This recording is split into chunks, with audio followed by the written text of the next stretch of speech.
என்னுடைய கடைசி குட் மார்னிங்கா இருக்கலாம் அப்படின்னு கொரோனா வைரஸ்னால பாதிக்கப்பட்ட பெண் மருத்துவர் ஒருத்தர் வெளியிட்ட கடைசி பதிவு இப்ப சமூக வலைதளத்துல வைரல் ஆயிட்டு இருக்கு. மும்பையை சேர்ந்த காசநோய் நிபுணர் டாக்டர் மனிஷா இவங்க டிபி மருத்துவமனையின் தலைமை மருத்துவ அதிகாரியா செயல்பட்டு வந்திருக்காங்க. இதுக்கிடையில இவங்க கொரோனா வைரஸ் தொற்றுனால பாதிக்கப்பட்டிருக்காங்க. 51 வயசான மனிஷா சிகிச்சை பெற்றும் வந்திருக்காங்க. ஆனா கடந்த திங்கட்கிழமை இரவு இவங்களுக்கு கொடுக்கப்பட்ட சிகிச்சை பலனளிக்காம உயிரிழந்திருக்காங்க. இதுக்கிடையில கடைசியா அவங்க ஞாயிற்றுக்கிழமை தன்னுடைய ஃபேஸ்புக் பக்கத்துல ஒரு பதிவை போட்டிருக்காங்க. அதுல தான் பிழைக்க மாட்டேன் அப்படிங்கறத உணர்த்தும் விதமா, இது என்னுடைய கடைசி குட் மார்னிங்கா இருக்கலாம், இங்க உங்களை நான் மீண்டும் சந்திக்க முடியாம போகலாம், அனைவரும் பாதுகாப்பா இருங்க, உடல் இறக்கலாம் ஆனா ஆத்மா அழியாது அப்படின்னு பதிவிட்டிருக்காங்க. இந்த போஸ்டை இவங்க பதிவு செஞ்ச 36 மணி நேரத்திலேயே உயிரிழந்திருக்காங்க. இதையடுத்து பல மருத்துவர்களும் மருத்துவத்துறையை சார்ந்த பணியாளர்களும் தங்களுடைய ஆழ்ந்த இரங்கலையும் வருத்தங்களையும் தெரிவிச்சுக்கிட்டு இருக்காங்க. மேலும் அனைவரையும் பாதுகாப்பா இருக்கும்படியும் வலியுறுத்திட்டு இருக்காங்க. இதையடுத்து முகக்கவசம் அணிந்து கொரோனா கட்டுப்பாடுகளை முழுமையா கடைபிடிங்க அப்படின்னு மும்பையை சேர்ந்த பெண் மருத்துவர் திருப்தி கிலாடா கண்ணீர் மல்க கோரிக்கை விடுத்திருக்காங்க. இது தொடர்பா அவங்க வெளியிட்டிருந்த ஒரு வீடியோல மருத்துவமனைகள்ல நோயாளிகளை அனுமதி இடம் இல்ல அப்படின்னும் ஆக்சிஜன் இல்ல அப்படின்னும் தெரிவிச்சிருக்காங்க. இப்ப என்ன செய்யறதுன்னே தெரியாம ஆதரவின்றி நிர்கதியா நிற்கிறோம் அப்படின்னு கண்ணீர் மல்க திருப்பதி கிலாடா தெரிவிச்சிருக்காங்க. அது மட்டும் இல்லாம தங்களுக்காக இறைவன் கிட்ட வேண்டிக்கலாம் அப்படின்னும் அவங்க வேண்டுகோள் விடுத்திருக்காங்க. இந்த ஒரு வீடியோவும் சமூக வலைதளத்துல வைரலாகி பலருடைய மனசையும் உருக்கும் விதமா அமைஞ்சிருக்கு. गुड मॉर्निंग मेरे परिवार वालों और मेरे फ्रेंड्स। बहुत सारे डॉक्टर्स की तरह मैं भी बहुत परेशान हूँ, इसलिए मुझे लगा कि शायद मैं आपको अगर कुछ चीज़ें बताना चाहती हूँ और मैं शायद अगर ये बताऊँगी और अगर आप लोग सेफ़ रहोगे तो I might be at more peace. जैसे आपको सबको पता है कि बॉम्बे की हालत तो बहुत ख़राब है और धीरे धीरे बहुत सारे शहरों की और बहुत सारे स्टेट्स इवन टाउन्स की हालत ख़राब होते जा रही है। बॉम्बे की हालत तो इतनी ख़राब है कि हमारे हॉस्पिटल्स में आईसीयू बेड्स वेटिंग पे है, पेशेंट्स के लिए बेड्स नहीं हैं। It's a very very helpless, यानी मुझे इतना हेल्पलेस और लाचार कभी फील नहीं हुआ है। We have to literally manage patients at home with oxygen, and this is not something we are enjoying. So I really want all of you to follow a few things that I really am requesting you to follow. First, आप लोग please safe रहो। अगर आपको लग रहा है कि आपको 1 साल से कोरोना नहीं हुआ है इसलिए आप कोई सुपर हीरो हो या आपकी इम्यूनिटी बहुत अच्छी है और आपको ऐसे कुछ नहीं होगा, तो आप गलत फहमी में हो। हम यंग लोगों को देख रहे हैं। I mean, we have a 35-year-old who's on the ventilator and we are not able to help people now. So we do not want, we really don't want any of you to be in that situation. So, sorry.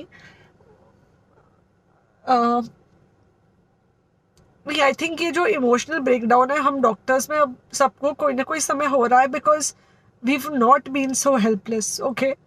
So most importantly, please take care of yourself. Right now, COVID is everywhere around you, okay? तो अगर आप घर से बाहर निकलो, maybe you're meeting your friends, maybe you're meeting your family, it does not matter. You have to be masked, okay? Just because आपको अभी 1 साल से कोरोना नहीं हुआ है या आपको पिछले साल कोरोना होकर जा चुका है, इसका मतलब ये नहीं है कि आपको वापस कोरोना नहीं हो सकता. You can still get COVID. तो please keep your self very well masked at all times. अगर आप घर से बाहर निकल रहे हो तो घर के बाहर निकलो, मास्क होना चाहिए। मास्क सिर्फ इधर नहीं, मास्क पूरा नाक से पूरा यहाँ तक होना चाहिए। दूसरी बात, अगर आपको कुछ होता है, अगर आपको बुखार आता है या कुछ होता है, पैनिक मत होइए। Do not get unneeded investigations done. Get in touch with me obviously immediately. And most importantly, आपके जो फ्रेंड्स है या कोई भी है उनको बोलो पैनिक में होकर एडमिट ना हुए हॉस्पिटल में। फ़िलहाल जो सिचुएशन है वो ऐसी है कि बहुत सारे हॉस्पिटल्स में स्टेबल पेशेंट्स एडमिट हो रहे हैं और बहुत सारे लोग जिनको एक्चुअली ऑक्सीजन की ज़रूरत है उनके लिए हमारे पास बेड नहीं है। इनफैक्ट हम लोग घर में लोगों को ऑक्सीजन देके मैनेज करने की कोशिश कर रहे हैं, और ये हमने पहले कभी नहीं किया है कि हम इतने सारे लोगों के लिए बेड्स ढूंढ रहे हैं, इतने सारे लोगों को घर में मैनेज करने की कोशिश कर रहे हैं. So please leave beds for people who actually need it, who have pneumonia, who need oxygen, and who will need to be under very close medical care. Third thing, if you have not taken the vaccine, अगर आपने vaccine नहीं ली है किसी भी कारण से, हो सकता है आप ट्रैवल कर रहे हो सकता है आपको वैक्सीन की हिचक हो सकता है आपने कुछ व्हाट्सएप पे फॉरवर्ड पढ़ा हो कि वैक्सीन की वजह से कुछ साइड इफ़ेक्ट्स हो रहे हैं या कुछ हो रहा है. It's untrue. Please take your vaccine.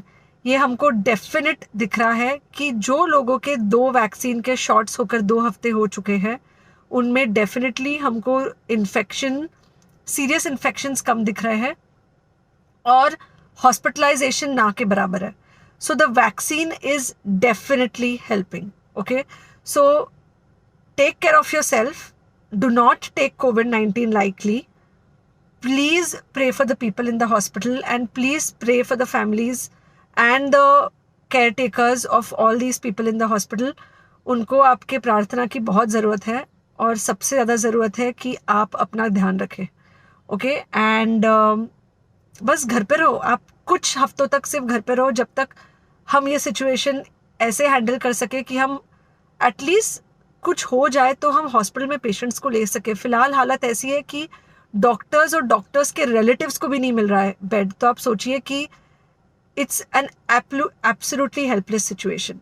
Okay, I think अगर हम सब इतना ध्यान रखेंगे, we will definitely come through this second wave very well. Okay, and then we will have to work on not allowing a third wave. So third wave का हम बाद में सोचेंगे, वो तो नहीं आना चाहिए, पर जो ये सेकेंड वेव है, इससे हमको कोई भी हालत में एकदम सेफली निकलना है. Okay, take care. I really love you.